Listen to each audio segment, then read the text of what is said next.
اطمینان اگر دولت میں ہوتا تو سکون کبھی سجدوں میں نہ ملتا۔ ہم ایک محدود زندگی میں لامحدود منصوبوں پر عمل کرنا چاہتے ہیں اور یہی سے مشکلات کا سامنا کرنا پڑتا ہے۔ رابطے بتا دیتے ہیں کہ دل میں کتنی قدر ہے، کہنے کو تو سب ہی اپنے ہوتے ہیں۔ انسان کا مقدر اتنی بار بدلتا ہے جتنی بار اللہ سے رجوع کرتا ہے۔ جس سے اس کے والدین خوش راضی نہیں، اس سے اللہ بھی راضی نہیں۔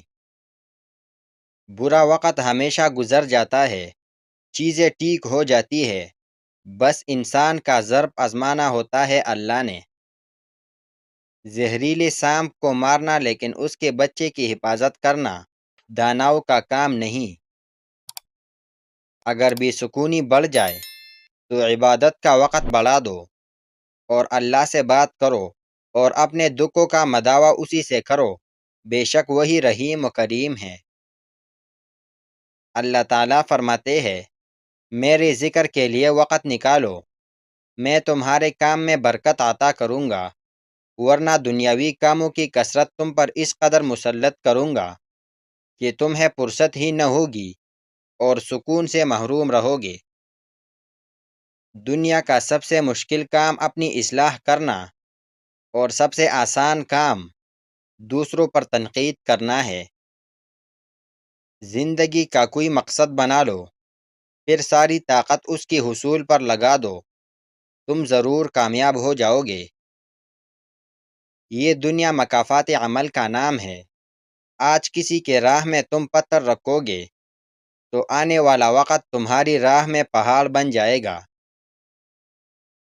جس شخص پر نصیحت اثر نہ کرے تو سمجھ لو کہ اس کا دل ایمان سے خالی ہے۔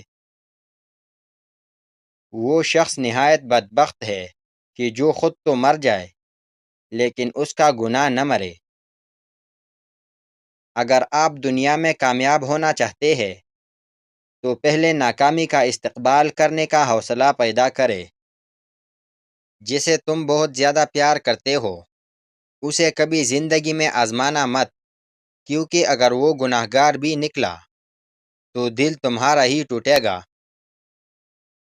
جب انسان اپنے ماں باپ کے لیے دعا کرنا چھوڑ دیتا ہے تو اس کا رزق رک دیا جاتا ہے۔